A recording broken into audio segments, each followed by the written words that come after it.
Hi friends, welcome back to my channel, or welcome if you're new. Happy New Year! This is the first video that I'm filming in 2025 and what a great video to be starting the year on. I have 10 of my favourite reads from 2024 to tell you about, and hopefully you will get some recommendations from this. And I just want to boast about some of my favourite books from 2024 because they were incredible, and I will be filming a stats video for you as well. We'll be going into detail about everything that I've read. 2024 has been such a fun year for me. So many new things happened. I read over 150 odd books and I did so many things, but today we are delving into my favourite books of 2024. So let's go. So coming in at number 10, we have The Nesting by C.J. Cook. C.J. Cook is someone who has really cemented themselves as being an author that I adore. I've read almost all of her backlist. I do have her, it's actually up there, her newest release, The Book of Witching. I haven't read it yet, but I read The Nesting, I think, at the start of the year, because it is like a wintry story. And of course, as someone who's obsessed with polar horror, the icy thrillers, all of that good stuff, The Nesting was really high up on my list to read this year. And yeah, it was without a doubt such an intense, incredible story to read. It's so creepy. C.J. Cook wrote this in such a beautiful way that is such a treat to read. The Nesting is following Lexi, who travels to Norway to become a nanny for a couple of kids of this guy who is building a new home in the Norwegian forest. So this is very centered in folklore. Like if you're harming the natural world, then there's going to be consequences. And it is so supernatural and creepy that I absolutely adored it. And the setting was perfect. I love Norway, and I just loved reading this and getting so immersed in this world. I think this one should definitely be on your list, especially at this time of year, because we are in the dead set of winter in the northern hemisphere. So yes, but if you are in the southern hemisphere, definitely pick this up when it's winter where you are, because I feel like that's the perfect time to read this book. It is so creepy and beautiful. Definitely one of my favourite books from this year. Next up, we have Guillotine by Delilah S. Dawson. This wasn't one that I expected to really love. I read Bloom first by this author because I was kindly gifted this proof copy by Titan. So I wanted to read Bloom first before getting into this. So I did, and Bloom just wasn't it for me. I feel like it was just, the writing was too over the top. The prose in there was just too much for me. So I was really doubtful that Guillotine would be a hit, but honestly the writing is so different from Bloom. It's more digestible and it is intense, and I love a revenge story, so I was eating this shit up. It was so good.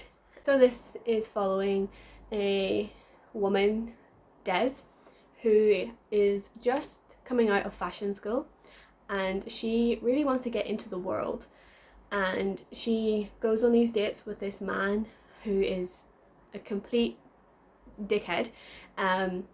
She doesn't really like him, but she is wanting to get closer to him because his mum is editor-in-chief of this big fashion magazine that she wants to work for.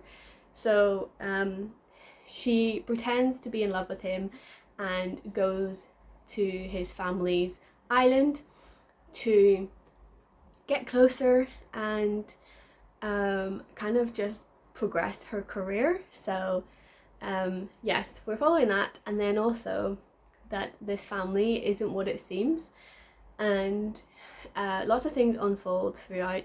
This is a slasher story. It's a survival based story, and it is marketed as The Menu meets Ready or Not, so I definitely see that, because both of those movies were some of my favorite horror movies that I've ever watched, and Guillotine is that in book form. So if you have watched both of those movies, I do recommend that you pick up Guillotine. It has that like eat the rich sort of, you get what you give, revenge based story. I don't want to say too much more about it because it is best to go into this not knowing too much.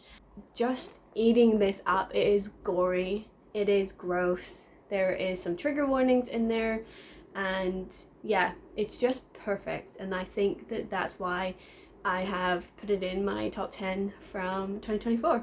Coming in at number 8, shouldn't be a surprise that a Christopher Robinson book is on this list, because I absolutely adore like literally all of his books, and I finished the October Society this year. So this is a 3-part series, and this is the final book in that series trilogy, and I did read it this year, I mean in 2024, and absolutely adored it. Of course, I have loved the other 2 books as well. They are all 5 stars. It's just perfect. It is literally like a love story for people who are obsessed with Halloween and the macabre and everything weird. These books are perfect for us weirdos. It's like a hug. It's just perfect. I'm not going to delve into this book because obviously you need to read the other 2 before, but essentially this series follows a group of kids. There are 6 of them. They all sit around a campfire and they tell creepy, dark stories on Halloween Eve, so in the lead up to Halloween. And there's short stories, they're told in episodes because it's kind of set up to be like a TV show, but you can only find it in the static between like the TV channels. So it's very nostalgic, it has 90s vibes. I just love this with my whole entire heart. And also, it's not just the short stories. In here we do have character development from our 6 characters from the start right through to the season 3. So you do get attached to them, and you're finding out a lot more about them and their situations and what they have to go through whilst being in this world. These are perfect for the spooky season, but also any time of the year, because if you're here, you're obviously a spooky person and a weird kid. So these can be read at any time of the year. I read this in like May. Yes, I do feel like these are just perfect no matter what. But if you do want the atmosphere, then I do think October is the perfect time for these books. And I tell everybody that they need to pick up the October Society season 1.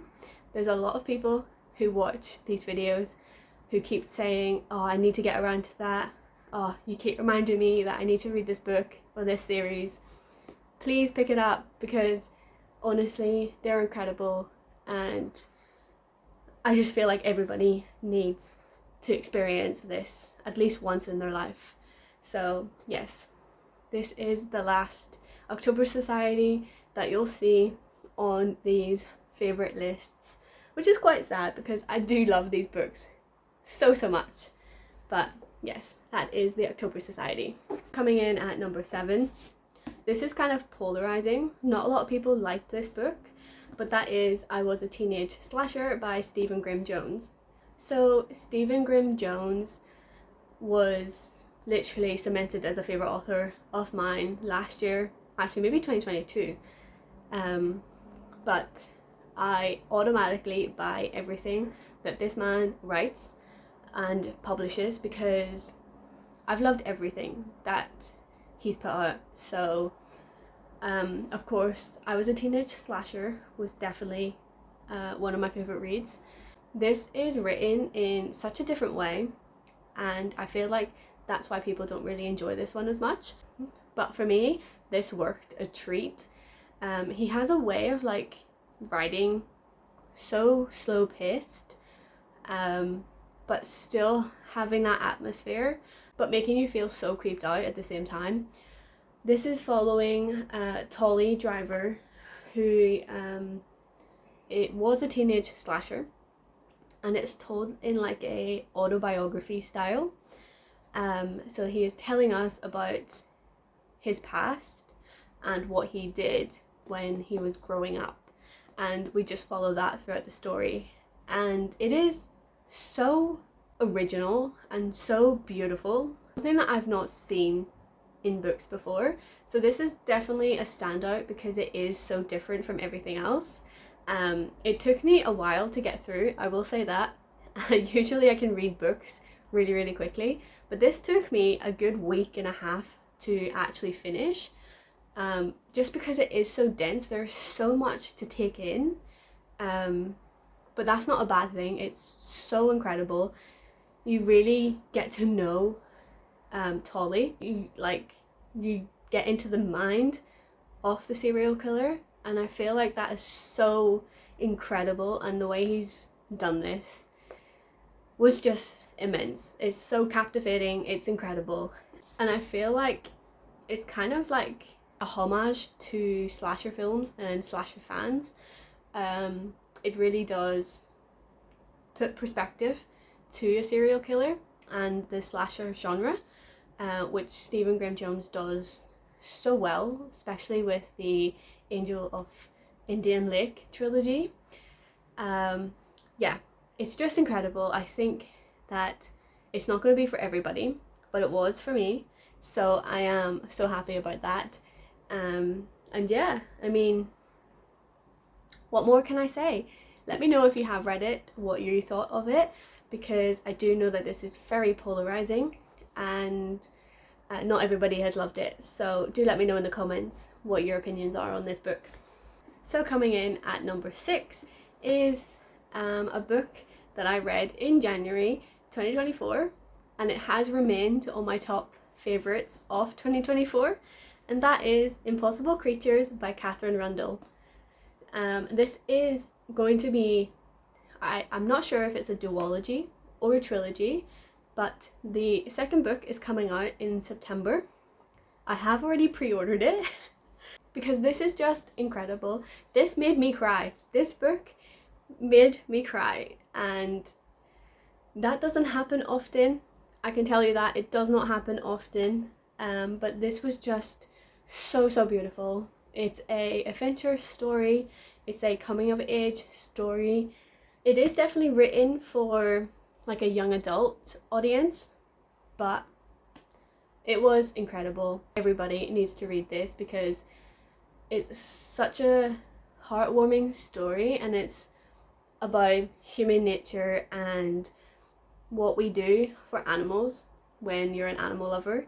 This book does sweep you away into like a whole new world, and I feel like Catherine's writing was just incredible, to be able to do that. So our main character, Christopher, rescues a baby griffin from a hidden lake, and this takes him on an adventure of a lifetime to save the baby griffin.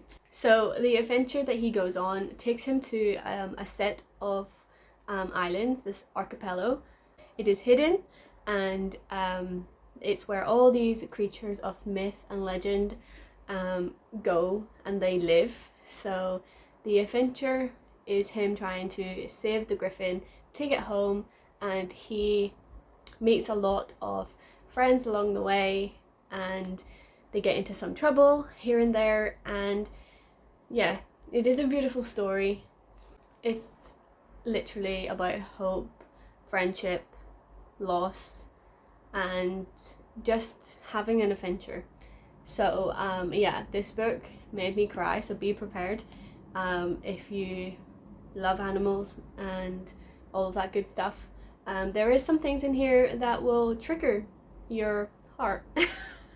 But I think that Catherine Rundle really had a way of writing this story, and it felt so 3D and just perfect. I absolutely loved the characters, the development of the story, and the world. So yes, Impossible Creatures was such an incredible read. It's something that will stick with me, and I cannot wait to read the sequel when it comes out in, I said September, it comes out in September.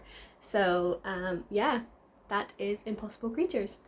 So coming in at number 5 is House of Hunger by Alexis Henderson. So I've read The Year of the Witching by Alexis Henderson, and that was a 5-star read. Instantly became a favourite book, and House of Hunger is also a favourite book. This author is definitely starting to kind of rise through the rankings. I do have her Academy for Liars, but I have not read that yet. I read House of Hunger for a video project that I did, reading booktubers' favourite books, and House of Hunger was on there. So I picked this up and instantly fell in love. I feel like I really enjoy female empowerment stories, and this is one of those. So this is a sapphic story that is centered around vampires. So we are following Marion, who becomes a blood maid for Countess Elizabeth,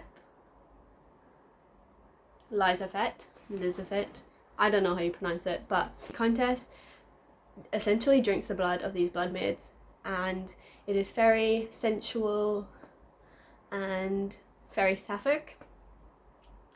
It's very bloody, it's kind of gory, and she kind of discovers that it's not all that it seems.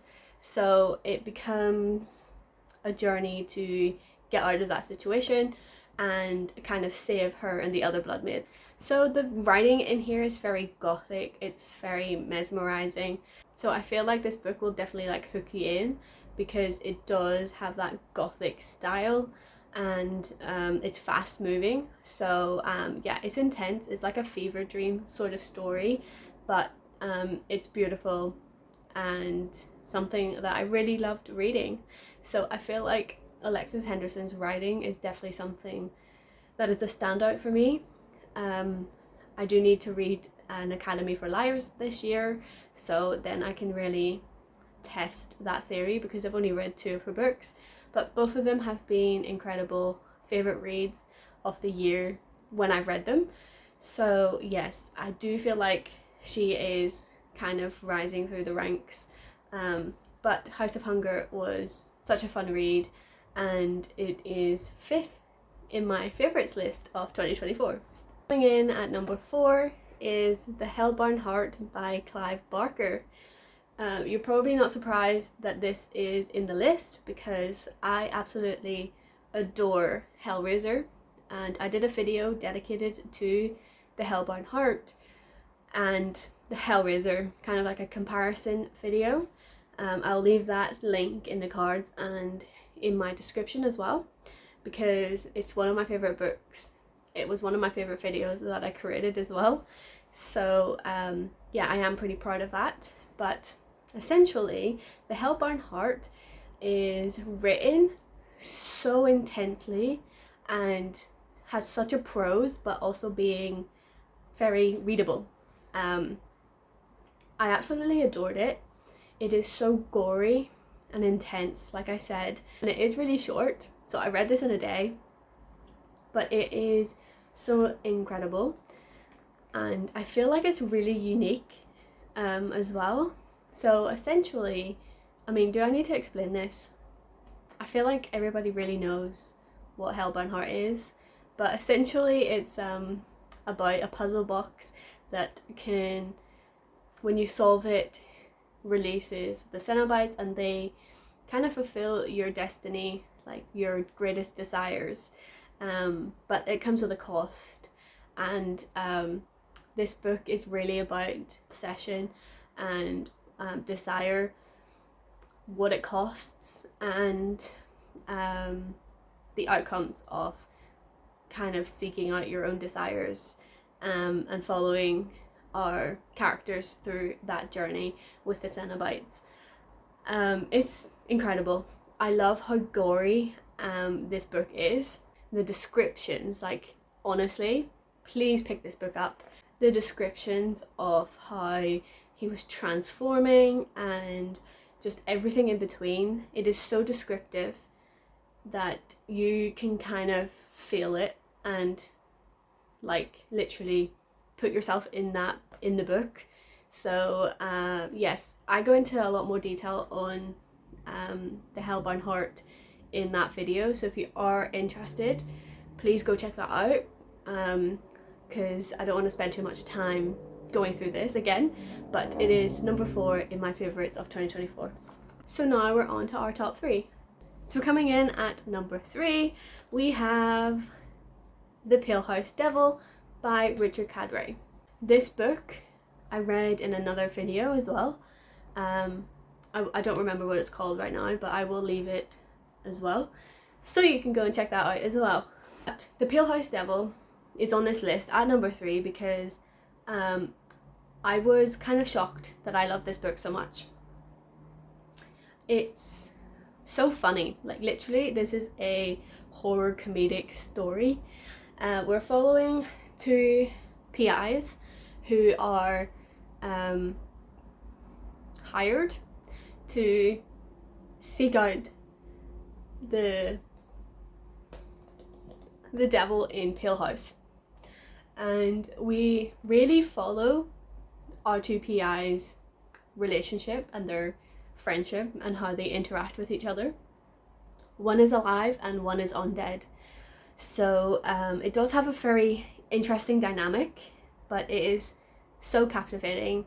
It's incredible, and it is such a short book. And in my video that I filmed for this one, I said that I need Richard to write another book following our 2 characters. I need more in this world.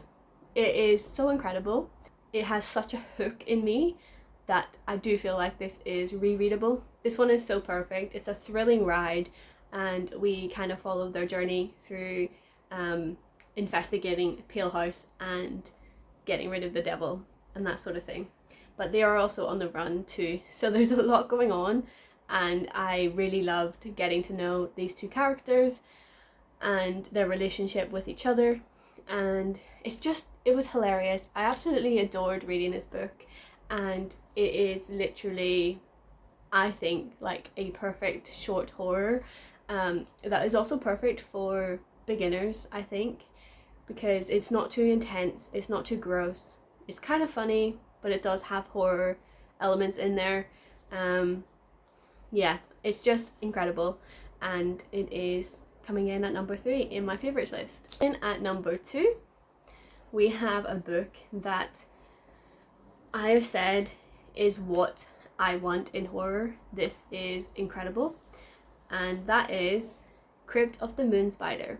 So this one is set on the moon in space, and there is a psychiatric hospital there, and they use the silk from the spiders to kind of reset people's minds. This one is so gross and set around like medical elements, so it's so creepy. If you're not into like hospitals and surgeries and procedures and everything like that, this book will be terrifying to you, because it was for me, but that is what I want. This book had everything that I wanted in a horror story. It really draws you in, it's captivating, it's intense, it's gross, kind of like a feverish dream as well. So It's very sci-fi based as well, because obviously it is set in space and it's gothic. I think it's just amazing. So we're following Veronica, who is sent to this hospital on the moon because she is suffering from melancholy, which is basically depression. It's set in 1923, and so they start working on her and all this stuff, and it gets very dark and gross. We delve deep into the descriptions of procedures, and then there is a swift turn in events, and yeah, it's just incredible. The ending is so weird and so good. It is setting up for a sequel, which is incredible because I really do want more in this world. I feel like just the writing was perfect and the overall story was great too. So this is coming in at number 2. And finally, number 1. Before I get into it, let me know in the comments what you think my number 1 book is of this year. It is pretty obvious, I think, anyway. But coming in at number 1 is My Throat, An Open Grave by Tori Bovalino.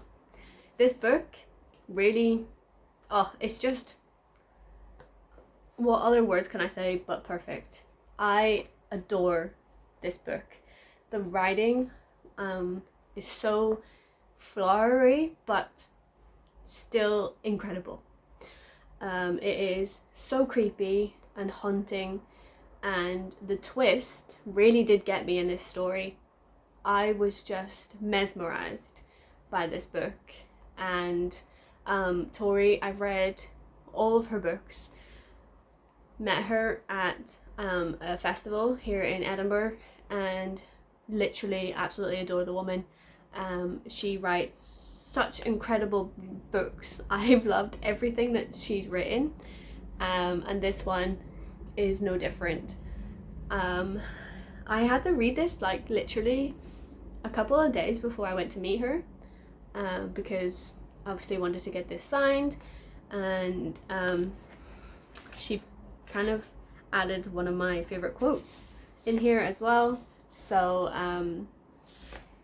it was amazing. She is an incredible lady.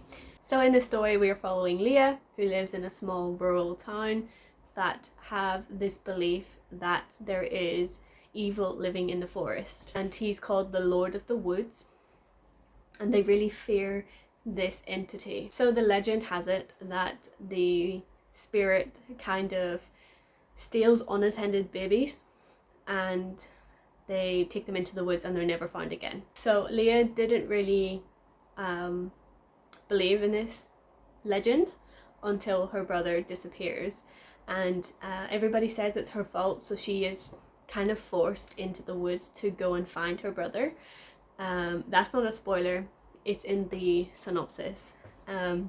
So we kind of follow her journey through the woods, and she kind of starts to unfold her town's secrets and everything in between. So it's a beautiful story. It's so compelling, and the twist got me a lot. Usually I can kind of tell what's coming, but I didn't with this story, and I think that that's, for me anyway, an incredible way of writing and makes this a huge standout book.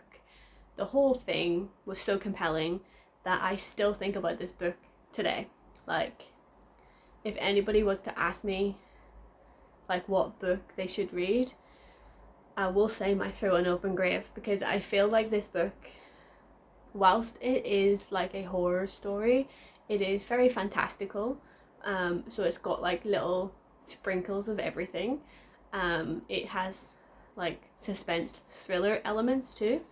So I don't feel like this is cemented itself in the horror world.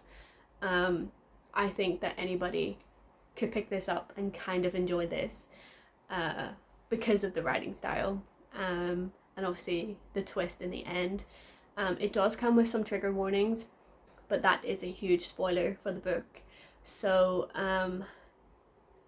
go into it with some caution, because it does have a huge trigger that may affect some people, but do look it up if you are interested. But I absolutely adore the book. It was incredible, and it is cemented itself as my favourite book of 2024.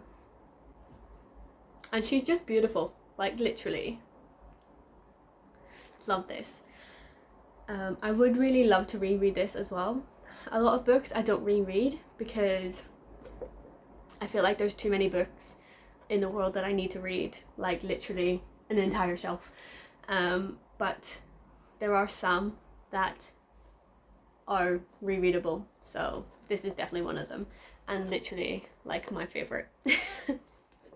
So there we have it. These are my favorite books from 2024. Let me know in the comments if you've read any of them. Let me know what your favorite books are as well.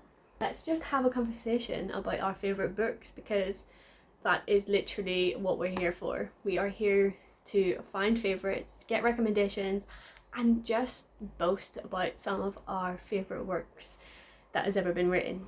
And so there you have it. Thank you so much for watching this video. I hope you have enjoyed, and let me know if you're going to pick up any of these books, because I highly recommend all of them. So yes, again, thank you so much for watching. Subscribe if you haven't already, because I do post a lot about books and everything else in between. So I am going to end it there, and I think I will catch you in the next one. But until then, keep your pages turning and embrace the darkness. Bye!